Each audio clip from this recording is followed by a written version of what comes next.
sanad guurada 59aad ee ka soo wareegatay aasaaska ciidamada xoogga dalka Soomaaliyeed oo qabanqaabo iyo diyaar garow ahaan aad uga sareysay sanadihii la soo dhaafay ayaa si weyn looga xusay magaalada Muqdisho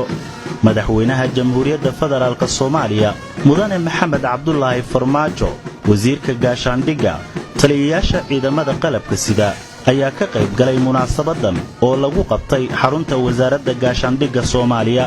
cutubyo ka tirsan ciidamada xoogga dalka Soomaaliyeed oo dhalotus gaada ka ciyaara ku soo bandhigay munaasabada ayaa salaan sharaf siiyay madaxweynaha jamhuuriyadda iyadoo bandhigaasi oo ciidamada xoogga dalka Soomaaliyeed ka wada qayb galeen ay si gaar ah uga dhex muuqdeen ciidamada kumaandooska ee sida gaarka u tababaran kuwaasi oo si aad loo qalabeeyay